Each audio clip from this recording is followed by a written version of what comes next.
നാളെ തെരഞ്ഞെടുപ്പിന്റെ വോട്ടെണ്ണൽ നടക്കുകയാണ്. കേരളത്തിൽ നടന്ന ഉപതെരഞ്ഞെടുപ്പിൽ ആരോട് ചോദിച്ചാലും ഏറ്റവും അധികം വാശിയേറിയ പോരാട്ടം നടന്നത് പാലക്കാട്ട് എന്ന് തന്നെ പറയും. എന്നാൽ പാലക്കാട് ഇത്തവണ ഉപതെരഞ്ഞെടുപ്പിൽ പോളിംഗ് ശതമാനം കുറഞ്ഞതിൻ്റെ ആശങ്കയിലാണ് മൂന്ന് മുന്നണികളും.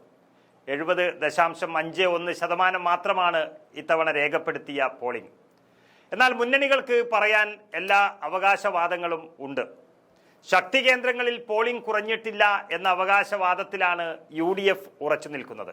അതായത് പാലക്കാട് നഗരസഭയിൽ പോളിംഗ് കൂടിയത് നേട്ടമാകുമെന്ന ഒരു കണക്കുകൂട്ടലിൽ BJPയും നിൽക്കുന്നു. പ്രത്യേക രാഷ്ട്രീയ സാഹചര്യത്തിൽ പ്രതീക്ഷയോടെയാണ് ഇടതുമുന്നണി ഉള്ളത്. 2021 നമുക്കറിയാം 73.71% പോളിംഗ്. ഇത്തവണ അത് 70.5% കുറയുമ്പോൾ മുന്നണികളിൽ സ്വാഭാവികമായും ആശങ്കയുണ്ടാകും. 3%-ലേറെയാണ് അങ്ങനെ പോളിംഗിൽ കുറവുണ്ടായത്. BJP ശക്തി കേന്ദ്രമായ പാലക്കാട് മുനിസിപ്പാലിറ്റിയിൽ ഇത്തവണ പോളിംഗ് ഉയർന്നു എന്നതും ചില ചർച്ചകൾക്ക് വഴിവെച്ചിട്ടുണ്ട്. എന്നാൽ കോൺഗ്രസിന് മേധാവിത്വമുള്ള പിരായിരി പഞ്ചായത്തിലും മാത്തൂർ പഞ്ചായത്തിലും വോട്ട് കുറയുകയും ചെയ്തു. അതുപോലെ തന്നെ ഇടതുപക്ഷ മുന്നണിയുടെ ശക്തി കേന്ദ്രമായ കണ്ണാടി പഞ്ചായത്തിലും വോട്ട് കുറഞ്ഞു. ഇത് മുന്നണികളുടെ പ്രതീക്ഷയാകെ തകിടം മറിച്ചിരിക്കുന്നു. 1.5 മാസത്തോളം നീണ്ടുനിന്ന അതിശക്തമായ വാശിയേറിയ പോരാട്ടത്തിനും പ്രചരണത്തിനും ഒടുവിലാണ് പാലക്കാട്ടെ ജനങ്ങൾ വിധിയെഴുതിയത്.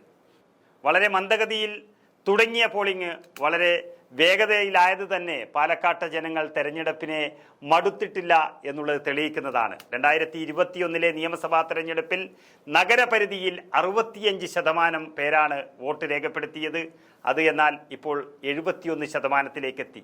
അന്ന് BJPയാണ് നഗരസഭാ പരിധിയിൽ കൂടുതൽ വോട്ട് നേടിയത്. ഇത്തവണ ഇവിടെ ഒറ്റയടിക്ക് 5%-ലേറെ വോട്ട് ഉയർന്നു. ഇത് വലിയ വിജയപ്രതീക്ഷയാണ് BJP ക്യാമ്പിൽ ഉണ്ടാക്കിയിരിക്കുന്നത്. മറുവശത്ത് UDFന്റെ ശക്തി കേന്ദ്രമായ പിരായിരി പഞ്ചായത്തിൽ കഴിഞ്ഞ തവണ 77% പോളിംഗ് എങ്കിൽ ഇത്തവണ അത് 70%-ലേക്ക് കുറഞ്ഞിരിക്കുന്നു. ഇതാണ് UDF ക്യാമ്പിൽ ചങ്കിടിപ്പ് ഉയരാൻ കാരണമായിരിക്കുന്നത്. മണ്ഡലത്തിന്റെ ഭാഗമായ കണ്ണാടി മാത്തൂർ പഞ്ചായത്തുകളിൽ പോളിംഗ് ശതമാനം കുറഞ്ഞത്. കണ്ണാടി പഞ്ചായത്തിൽ 68.5%, മാത്തൂരിൽ 69.5% പോളിംഗ്. ഇവിടെ CPM-നും കോൺഗ്രസിനും ഏറെക്കുറെ തുല്യ ശക്തികളായിട്ടാണ് ഉള്ളത്. ഇങ്ങനെയുള്ള വോട്ടെടുപ്പ് കഴിഞ്ഞതോടെ BJP ക്യാമ്പിൽ പ്രതീക്ഷ വർദ്ധിപ്പിക്കാനുള്ള കാരണം ഇതുതന്നെയാണ്. ഏതായാലും സന്ദീപ് വാര്യരുടെ കോൺഗ്രസ് പ്രവേശനത്തോടെ BJPയിലുണ്ടായ ഒരു യോജിപ്പ് അതും BJP ഗുണമായി കാണുന്നു. പിരായിരി പഞ്ചായത്തിലടക്കം UDF വോട്ട് വലിയ തോതിൽ BJPക്ക് കിട്ടിയെന്നും അവർ അവകാശപ്പെടുന്നു.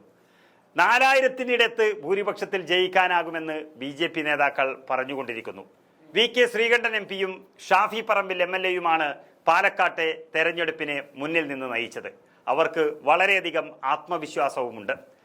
VK ശ്രീകണ്ഠൻ MP എഴുതി വച്ചോളൂ പാലക്കാട്ടെ ഭൂരിപക്ഷം എന്നുള്ള രീതിയിൽ വളരെ ആത്മവിശ്വാസത്തോടെ കാര്യങ്ങൾ പറഞ്ഞിരിക്കുകയാണ്. അദ്ദേഹത്തിന്റെ വാക്കുകൾ കേട്ടു നോക്കാം. മന്ത്രിയെ പോലുള്ള ഒരു ഉന്നത സ്ഥാനത്തിരിക്കുന്ന ആള് പാലിക്കേണ്ട ചട്ടോ നിയമമോ പാലിച്ചിരുന്നത് മാത്രമല്ല, വളരെ മ്ലേച്ഛമായ പ്രസ്താവനകളാണ് ഇറക്കിയത്. ഇരട്ട വോട്ടുള്ള ഹരിദാസിന് തടയുമെന്ന് പറഞ്ഞ് പ്രഖ്യാപിച്ച് കോൾമയിൽ കൊള്ളിച്ചു CPM-ന്റെ അണികളെ നേതാക്കൾ. ഇന്നലെ ആ വഴിക്ക് ഒരു പൊടി പോലും ഇല്ല കണ്ടുപിടിക്കുക. എന്താണ് അവിടെ നടക്കുന്നതെന്ന് അന്വേഷിക്കാൻ പോലും ഒരാൾ വന്നില്ല. ഇവർ തുടക്കം മുതൽ ഏറ്റവും അവസാന ലാപ്പ് വരെ നടത്തിയ അഡ്ജസ്റ്റ്മെൻ്റാണ്. ഹരിദാസ് വോട്ട് ചെയ്യാൻ വരികയാണെങ്കിൽ ഒരു 100 പോലീസുകാർ പരവതാനി വിരിച്ച് സുരക്ഷ ഒരുക്കാൻ കാത്തു കയറുന്നു. നിങ്ങൾ കണ്ടതല്ലേ? ഇത് ആദ്യം മുതൽ ഇതല്ലേ? കോൺഗ്രസിനെ ആക്രമിക്കുക, UDF-നെ ആക്രമിക്കുക.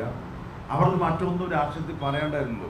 ഈ തെരഞ്ഞെടുപ്പിൽ ജനങ്ങളോട് മുഖ്യമന്ത്രി എന്താ പറഞ്ഞത്? ലീഗിനെ ആക്രമിച്ചു, UDF-നെ ആക്രമിച്ചു, പാണക്കാട് തങ്ങളെ മോശപ്പെടുത്തി പ്രസംഗിക്കാനല്ലേ ഇവിടെ വന്നത്? അവർക്ക് ജനങ്ങളോട് എന്തെങ്കിലും പറയാൻ പറ്റുമോ? കേന്ദ്ര ഗവൺമെന്റ് വയനാട്ടിലെ പാവപ്പെട്ട, ജീവൻ നഷ്ടപ്പെട്ടവർ, ഭൂമി നഷ്ടപ്പെട്ടവർ ദേശീയ ദുരന്തമായി പ്രഖ്യാപിക്കുമെന്ന് കാത്തിരുന്നവരടുത്ത് എന്താ മറുപടി കൊടുത്തു? ആ ദേശീയ ദുരന്തമായി പ്രഖ്യാപിക്കില്ലെന്ന് മാത്രമല്ല, സംസ്ഥാന ഗവൺമെന്റ് അപേക്ഷ തന്നിട്ടില്ലെന്നാണ്. 2 പേര് പ്രതികൂട്ടിലായി നിൽക്കുമ്പോൾ അവർക്ക് വിവാദങ്ങളെ ആവശ്യമുള്ളൂ, അവർക്ക് പുകമറ ആവശ്യമുള്ളൂ. ഞാൻ കരുതി ഇലക്ഷൻ കഴിഞ്ഞ് കഴിഞ്ഞാൽ ഈ പുകമറയും വിവാദമൊക്കെ അവസാനിപ്പിക്കും. പക്ഷേ ഇലക്ഷൻ കഴിഞ്ഞ് അവസാന സമയത്തും ഇതിൽ പോളിംഗ് ശതമാനത്തെക്കുറിച്ച് അരക്ഷിതമായ പ്രസ്താവന രണ്ടുപേരും നടത്തിയിരിക്കുക. അക്കാര്യത്തിലും വരുന്ന മഴ കഴിഞ്ഞിട്ടും മരം പെയ്യെന്ന് പറഞ്ഞതുപോലെയാണ്. കാരണം തിരഞ്ഞെടുപ്പ് കഴിഞ്ഞിട്ടും കൃത്യമായ കണക്ക് ഇലക്ഷൻ കമ്മീഷൻ മുമ്പിലുണ്ടായിട്ടും ഈ 2 ദിവസത്തേക്കെങ്കിലും ജനങ്ങളെ തെറ്റിദ്ധരിപ്പിക്കാൻ രണ്ടുപേരും ഒന്നായിട്ട് പ്രചരണം നടത്തുന്നതാണ് കണ്ടത്. ഇവർ പറയുന്ന 3ാം സ്ഥാനത്തിന് വേണ്ടിയിട്ടുള്ള മത്സരം തോന്നുന്നു രണ്ടുപേരും. ഇവർ രണ്ടുപേരും 3ാം സ്ഥാനത്തിനുള്ള മത്സരത്തിലാണ്. UDFന്റെ വോട്ട് ബാങ്കിൽ ഒരു ആണുകിട വ്യത്യാസം വന്നിട്ടില്ല. മാത്രമല്ല, ഷാഫി നേരത്തെ പറഞ്ഞതുപോലെ പാർലമെന്റ് ഇലക്ഷനേക്കാളും രാഷ്ട്രീയ സാഹചര്യം അനുകൂലമാണ്, അതിൻ്റെ ഇരട്ടി അനുകൂലമാണ്. അതുകൊണ്ടാണ് ഞാൻ പറഞ്ഞത് 12,000-ന് മീതെ UDF ഭൂരിപക്ഷം നേടും. നിങ്ങൾ എഴുതി വെച്ചോ, പാലക്കാട് നഗരസഭയിൽ UDF ഈ ഉപതെരഞ്ഞെടുപ്പിൽ ലീഡ് നേടും.